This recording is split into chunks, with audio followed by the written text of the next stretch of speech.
Nós vamos focar o nosso olhar na soberania do nosso Deus, num dos relatos que encontramos na caminhada do povo de Israel. Estamos já muito próximos da entrada na terra prometida. Nós vimos há 3 semanas atrás como Israel foi vitorioso sobre os que habitavam do lado direito do Rio Jordão, portanto a leste do Rio Jordão. Derrotaram tanto os poderosos, e agora Israel vai se aproximar novamente da fronteira para cruzar para a terra prometida. E este episódio que vamos ler, começar a ver hoje, é bastante conhecido. Números capítulo 22. Números 22. O irmão vai abrir e vai manter a sua Bíblia aberta. Vamos lendo bocadinho a bocadinho para poder entender bem. E começa assim: Depois partiram os filhos de Israel e acamparam-se nas campinas de Moabe, desta banda do Jordão de Jericó. Viu, pois, Balaque e Zippor tudo o que Israel fizera aos amorreus, e Moabe temeu muito diante deste povo, porque era muito, e Moabe andava angustiado por causa dos filhos de Israel. Pelo que Moabe disse aos anciãos dos midianitas: Agora lamberá esta congregação tudo quanto houver ao redor de nós, como o boi lamba a erva do campo. Naquele tempo, Balaque, filho de Zippor, era rei dos Moabitas. A derrota, ou a notícia da derrota dos reis dos amorreus, Sehon e Og, fez com que os povos vizinhos ficassem cheios de medo. Como nós vimos há 3 semanas, estes reis eram guerreiros famosos. Sehon tinha sido um líder mercenário que depois conseguiu juntar uma tropa muito forte e com território aos Moabitas. Og era gigante, famoso por ser também um grande soldado que tinha conquistado muito território à custa da sua própria força. Estes 2 grupos estes 2 reis dos amorreus foram completamente derrotados por Israel, o que provava que os israelitas não eram apenas um bando de pastores de gado que estavam meio perdidos por algum sítio, mas eram um povo à busca de território e suficientemente organizados em termos de tropa para conseguir conquistar territórios. É provável que o exército israelita não fosse ainda muito conhecido, mas Josué já despontava como um líder militar significativo, e a conquista das terras de Gileade, portanto tudo aquilo que ficava na Transjordânia a norte de Moabe, fez com que os moabitas ficassem com medo. Deus dera ordens específicas ao povo de Israel para que não guerreasse com Moabe. E os moabitas provavelmente tinham tido alguma informação disto, porque viram que Israel passou por ali e não guerreou nem com Edom, nem com Moabe, nem com Amon. Mas, pelos vistos, os moabitas não acreditam muito na palavra dos israelitas ou no Deus de Israel. As razões para a sua ansiedade é bastante natural. Os estudos arqueológicos confirmam que nesta altura, portanto cerca de 1400 anos antes de Cristo, já haveria reis em Moabe. E portanto tudo aquilo que está aqui no texto é bastante próximo daquilo que nós sabemos. E ficamos sabendo também, por este texto, que os moabitas e os midianitas tinham uma aliança muito forte. Eram povos que tinham se aproximado e praticamente viviam em conjunto e partilhavam o território e a liderança. Porque diz aqui que os moabitas, ou quando diz aqui Moabe falou, está a falar, o rei falou. Quando o rei falava era com os chefes ou com os príncipes dos midianitas, já tentando fazer uma aliança para resistir a um ataque eventual do povo de Israel. A descrição que Balaque faz é uma descrição como que de uma praga. A linguagem que ele utiliza é semelhante a uma praga de gafanhotos, que quando usa, come tudo, não é? Apesar de que ele usa a linguagem de o boi, ele diz, vai ser como um boi que vai lamber a erva toda e não vai sobrar nada para nós. Portanto, temos que fazer alguma coisa. E que coisa é esta que está na cabeça de Moabe? Verso 5. Então enviou mensageiros a Balaão, filho de Beor, a Petor, que está junto ao rio, na terra dos filhos do seu povo, a chamá-lo, dizendo: Eis que um povo saiu do Egito, e eis que cobre a face da terra, e parado está defronte de mim. Vem, pois, agora, rogo-te, amaldiçoa-me este povo, pois mais poderoso é do que eu. para ver se poderei ferir, e o lançarei fora da terra. Porque eu sei, a quem tu abençoares será abençoado, e a quem tu amaldiçoares será amaldiçoado. Então foram-se os anciãos dos Moabitas e os anciãos dos Midianitas com o preço dos encantamentos nas suas mãos, e chegaram a Balaão e lhe disseram as palavras de Balaque. E ele lhes disse: passai aqui esta noite, e vos trarei a resposta, como o Senhor me falar. Então os príncipes dos Moabitas ficaram com Balaão. E veio Deus a Balaão e disse: quem são estes homens que estão contigo? E Balaão disse a Deus: Balaque, filho de Zippor, rei dos Moabitas, nos enviou, dizendo: eis que o povo que saiu do Egito cobriu a face da terra. Vem, pois, agora amaldiçoa-me, porventura poderei pelejar contra ele e o lançarei fora. Então disse Deus a Balaão: não irás com eles, nem amaldiçoarás a este povo, porquanto bendito é. Então Balaão levantou-se pela manhã e disse aos príncipes de Balaque: ide à vossa terra, porque o Senhor recusa deixar-me ir convosco. E levantaram-se os príncipes de Moabitas e vieram a Balaque e disseram: Balaão recusou vir conosco. Balaque faz uma avaliação racional das suas tropas e das tropas de Israel e conclui: não há hipótese de ganhá-los na base da força. Vamos lembrar, irmãos, que nesta altura Israel teria cerca de 2 milhões de pessoas, mais do que isto. E os recenseamentos dizem que os homens de guerra seriam cerca de 600 mil. É muita gente. Mesmo que nós sabemos que não seriam 600 mil a combater, mas para o número de soldados que os exércitos naquele tempo apresentavam em campo de batalha, os israelitas tinham uma tropa muito grande. Portanto, os moabitas estão apavorados e têm razão para isso. E chegam à conclusão: se nós não tivermos uma ajudinha externa, não vamos conseguir. Então, a ajudinha externa, quem? De Balaão. Quem é este Balaão? Este personagem é descrito na Bíblia. Ele seria um profeta vidente, adivinho, famoso da Mesopotâmia. Quando o texto fala aqui junto ao rio, sempre que a palavra rio aparece sozinha, ela deve estar designando o Eufrates, porque para os povos bíblicos o rio era normalmente o Eufrates, era o grande rio. E esta terra era uma terra conhecida para eles, porque afinal de contas Balaão mora onde Abraão morava e de onde Abraão veio, não na mesma cidade, mas no mesmo território, na mesma região. Balaão é descrito no livro de Pedro, na segunda carta de Pedro, como um profeta.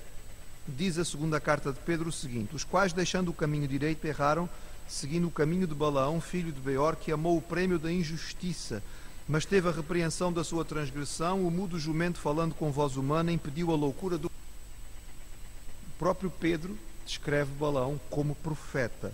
É provável que este homem razoável do Deus de Israel, porque ele utiliza aqui a expressão ao falar de Jeová. Portanto, ele conhecia quem era Deus e ele sabia aquilo que era a maneira de entrar em contato com Deus. E temos aqui um segundo personagem, pelo menos podemos dizer um segundo personagem, que nos dá a entender claramente que a revelação do Deus não se limitou ao povo de Israel. O outro personagem que nós já conhecemos, o ano passado paramos um bocadinho para falar dele, os irmãos estão a lembrar, era Melquisedeque, rei de Salém ou de Jerusalém, que não sendo membro do povo de Israel, porque nem sequer há povo ainda, só existe a família de Abraão, vem a abençoar Abraão e é descrito como sacerdote do Deus Altíssimo. Portanto, a revelação de Deus não se limita a Israel. E aqui temos algum conhecimento, optou por utilizar este conhecimento através da estratégia, da artimanha, do estilo de trabalho próprio dos adivinhos, dos feiticeiros, dos videntes. Balaão era um homem famoso. E é curioso que quando se trabalha com superstição, é famoso. Por exemplo, onde nós morávamos, na Guiné, havia muitos feiticeiros. Mas quando vinha um feiticeiro de outro país, ou do Senegal, ou da Guiné, uau, agora Guiné-Conakry, toda a gente queria ir lá, e o indivíduo, claro, que cobrava mais caro, porque vinha de mais longe, e principalmente se ele não conseguisse a mesma língua, melhor ainda, porque nós temos a noção de que uma língua estranha parece que é mais misteriosa e acrescenta alguma coisa de especial. Logo, apesar de haver provavelmente em Moab, muitos videntes em Moabe.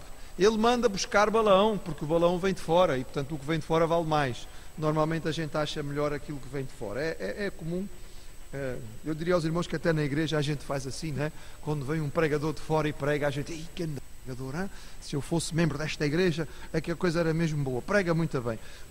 Foi buscado lá fora, foram chamá-lo porque ele era um homem conhecido, e pronto. E eles trouxeram, diz aqui, os príncipes trouxeram o dinheirinho na mão, porque eles sabiam que iam ter que pagar para aquilo que ele ia fazer. Esta viagem era uma viagem longa, cerca de 600 quilómetros para a média de andamento daquele tempo, talvez 20 dias de jornada, não era uma coisa próxima, portanto era uma viagem longa, e Balaão provavelmente era um homem abastado, porque diz o texto bíblico que ele tinha condições para hospedar todos os príncipes que tinham vindo de Moabe. Portanto, ele tinha que ter, não podia morar num casebre, tinha que morar com boas condições. Afinal de contas, ele é um vidente famoso e as pessoas pagam bem pela sua participação. É curioso, não sei se os irmãos perceberam, há uma expressão aqui no versículo 6 que me chama muito a atenção. Balaque tinha toda a confiança, porque a informação que ele tinha a respeito de Balaão era muito boa. Ele diz: eu sei que a quem tu abençoares será abençoado, e a quem tu amaldiçoares será amaldiçoado. A palavra que Deus deu a Abraão: sai da tua terra e da tua parentela e vai para a terra que eu te mostrarei, e farei de ti uma grande nação. Farei aqueles que te abençoarem e abençoarei aqueles que te amaldiçoarem. Ou seja, estão tentando, só se pode atribuir a Deus. Estão tentando atribuir ao homem alguma coisa, só se pode atribuir a Deus. E sempre que fazemos isto, a coisa corre mal. Mas por enquanto ainda não correu. A estratégia do Balaão é: olha, fiquem aqui, porque à noite Deus vai falar comigo. E nós já vimos também na história, desde Gênesis até aqui, Deus a falar com indivíduos que não são do povo de Israel através de sonhos durante a noite. Pelo menos 2. Nós vimos isto acontecendo com o faraó no Egito. Deus falou com ele através de revelação de visões durante a noite. E Deus falou com Abimeleque. Lembram-se do Abimeleque? Foi aquele que levou Sara para o seu harém. E Deus falou com o Abimeleque: não ponhas a mão nela, que ela não pertence a ti, ela tem marido. E o Abimeleque ficou todo assustado, porque Deus disse: e também não faças mal a Abraão, que eu não vou deixar. Lembram-se? E também lembram-se, falou com Labão, quando Labão vinha para apanhar Jacó. E Deus disse: não ponhas a mão em Jacó, eu não deixo. E o Labão no outro dia chegou ao pé de Jacó e disse: eu até pensava em fazer umas coisas bonitas aqui, mas Deus disse que eu não podia. Portanto, nós já sabemos que Deus se revela através dos sonhos durante a noite, e Balaão também sabe isto, e portanto Balaão espera que Deus fale com ele à noite. Depois a maneira como Deus fala com ele é curiosa. Será que Deus eram os indivíduos que estavam a dormir na casa dele? Mas é comum Deus fazer esta pergunta, não é? Lembram-se quando é que isto começa? Começa num dos primeiros diálogos que Deus tem com o homem lá no jardim. Adão! Adão! Onde estás, Adão? Quando Deus faz esta... sabe. Ele faz justamente para que o homem possa pensar, para que o homem possa refletir, para que o homem possa olhar a sua situação. É claro que Deus sabe quem é que está ali, mas Deus quer que seja o próprio Balaão a parafrasear a situação. E o que é que está na cabeça de Balaão? E Balaão realmente responde: não, vieram aqui, pediram para amaldiçoar o povo, etc, etc e tal. E Deus diz claramente: não vais com eles, nem vais amaldiçoar, porque este povo é abençoado. E no outro dia, de manhã, Balaão simplesmente diz a eles: vão-se embora, Deus disse que eu não posso ir com vocês e não posso amaldiçoar aquele povo. Porque é curioso a maneira como ele no outro dia diz. Ele disse aos príncipes: ide à vossa terra, porque o Senhor recusa deixar-me ir convosco. Não diz aos emissários de Moabe que Deus tinha-lhe dito que o povo que ele devia amaldiçoar era um povo bendito. E isto levanta aqui uma nesga de ideia que talvez a resposta de Balaão não foi uma simples e completa obediência a Deus. Talvez um pouco de obediência, mas também um pouco de barganha.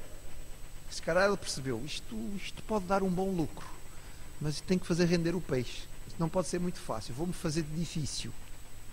Bem, a interpretação é possível para os dois caminhos. Seja como for, Deus diz a ele, não vás, não amaldiçoas. Ele simplesmente diz a eles, Deus não me deixou ir com vocês. Ponto final. E é isso que os príncipes vão levar de volta a Balaque. E o Balaque fica contente com a situação? Não. Vamos continuar a ler, verso 15.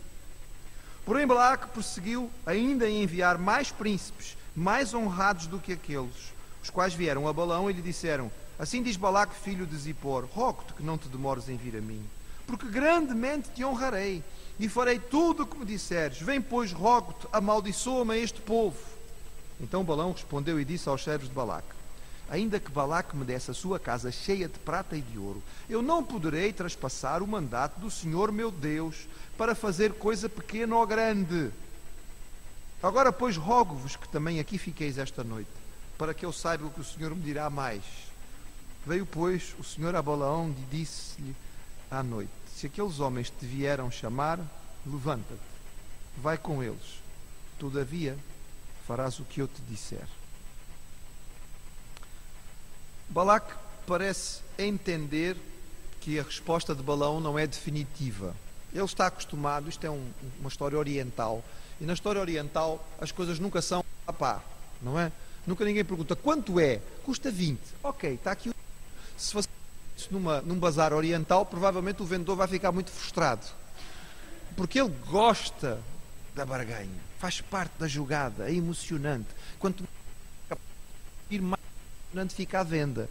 Portanto, ele não quer 20 por aquilo, ele se calhar quer 5, mas se você oferece logo 20 e você paga, acabou a festa. Portanto, o Balaque já sabe que as coisas são assim. Portanto, ele manda quê? Príncipes mais importantes, se calhar mais bem vestidos, mais bonitos, cheios de joias, que é para impressionar o Balaão, e diz-me, eu vou-te honrar mais ainda tu és, se tu vieres e fizeres o trabalho. Agora, é interessantíssimo, irmãos, porque no versículo 18 o Balaão responde como um verdadeiro crente. Eu não posso fazer o que Deus diz para eu não fazer.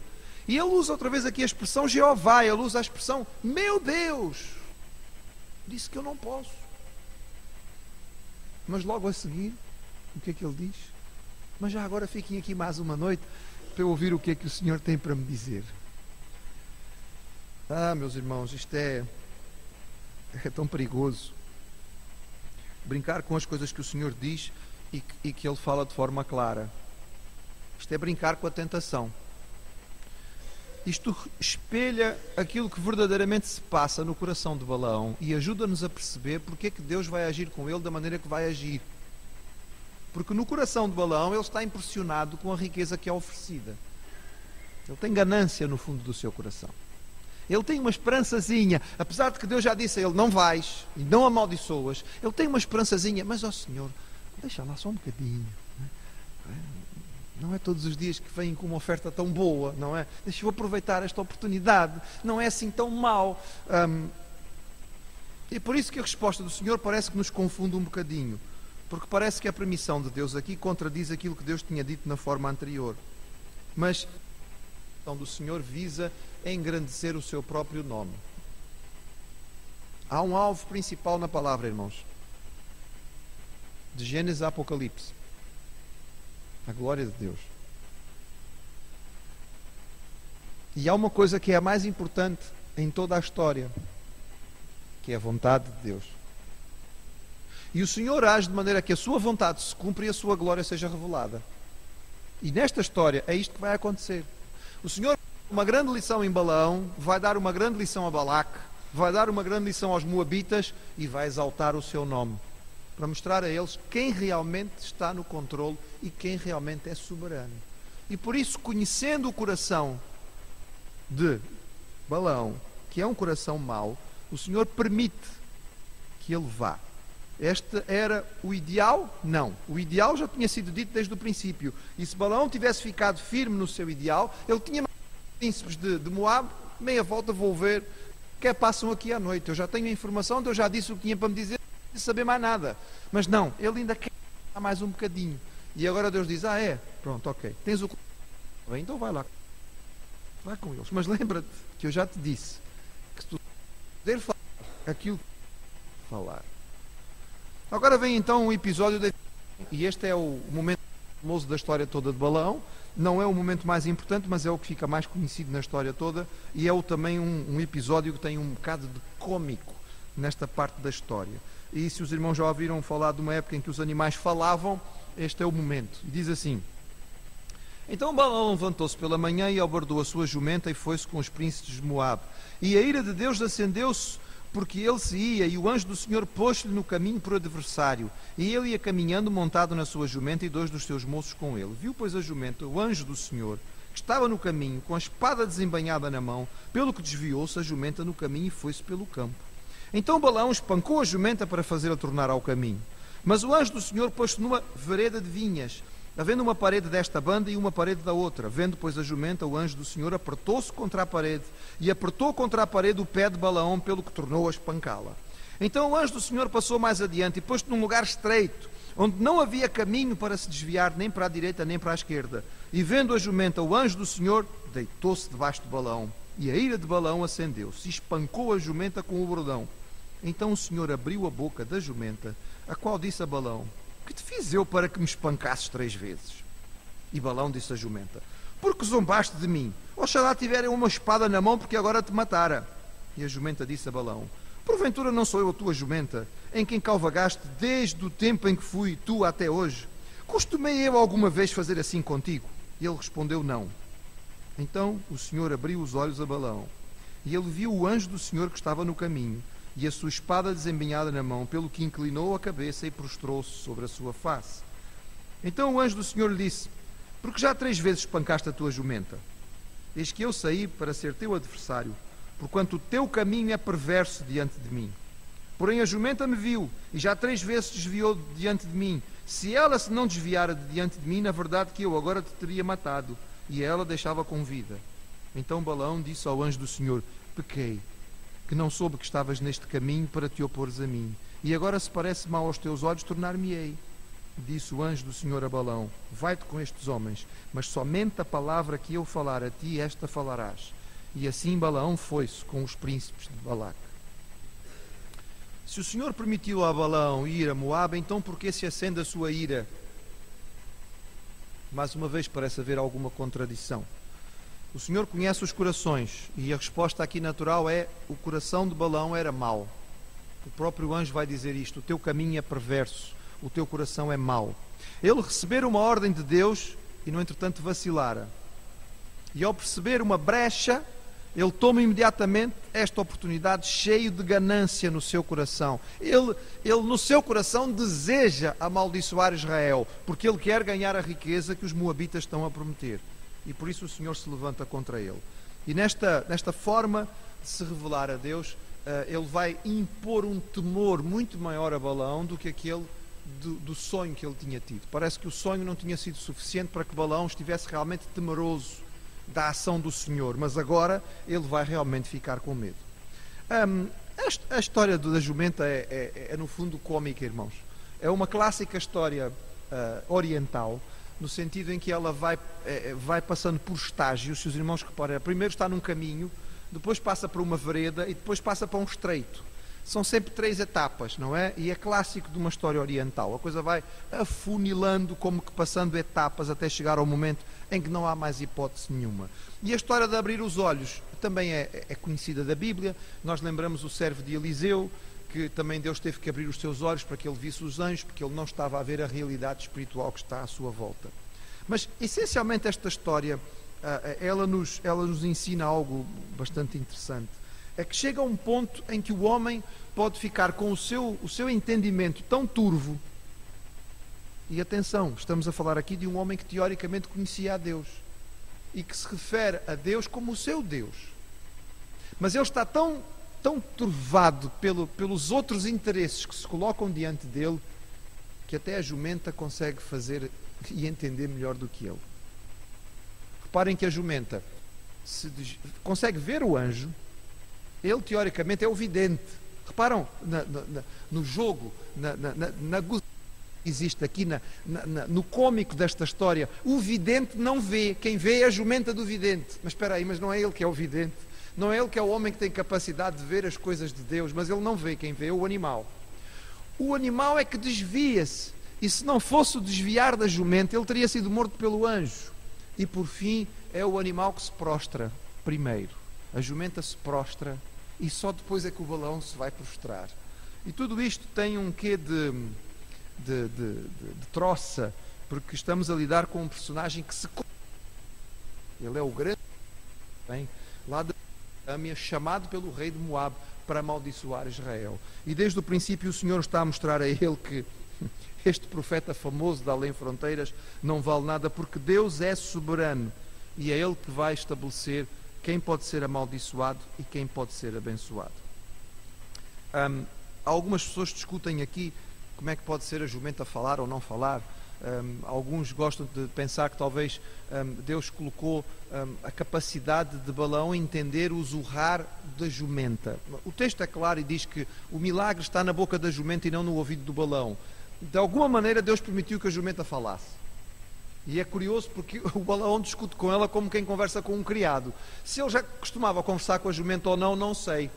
Se calhar é daqueles que fala com os bichos, não é? Eu tenho vários doentes que falam com os seus bichos, não é? Sobretudo os seus cãezinhos, os seus gatinhos, etc. e tal. Falam com eles, conversam com eles. Se os bichos respondem ou não, eu não sei.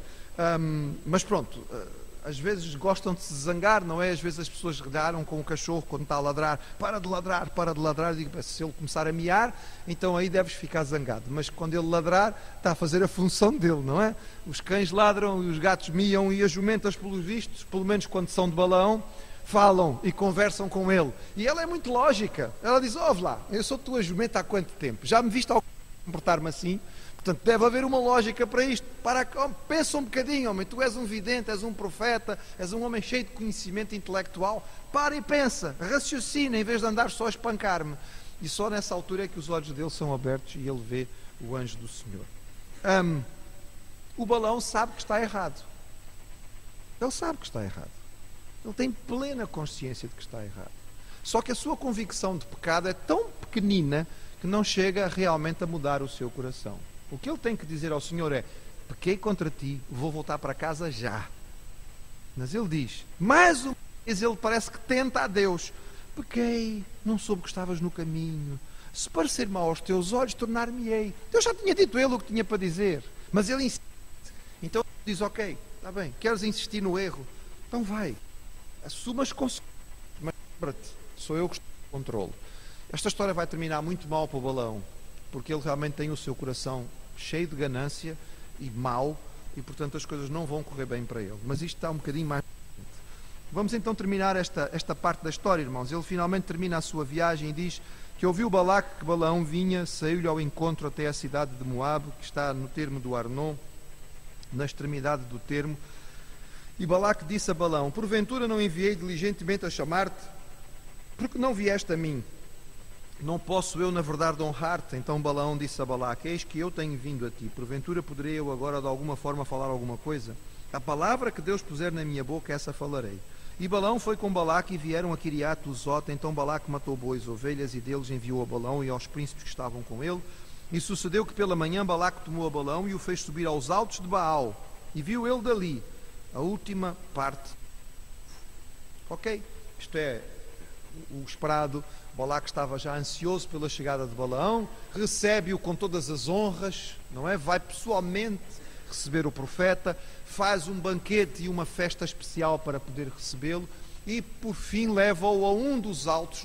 Baal era adorado no topo das montanhas, leva-o a um das montanhas de Moabe, de onde ele podia ver uma parte do acampamento de Israel. Se os irmãos lembrarem algumas imagens que nós mostramos aqui para mostrar o acampamento, é um acampamento de 2 milhões de pessoas, não é um acampamentozito.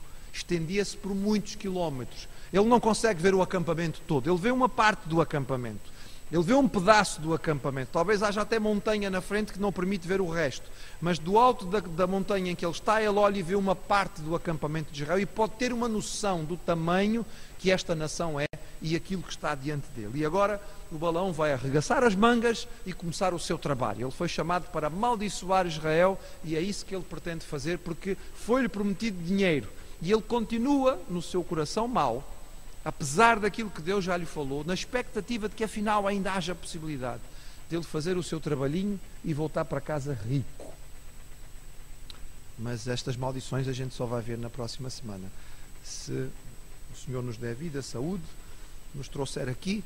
Próxima semana, à mesma hora, nós vamos ver então as maldições de Balaque.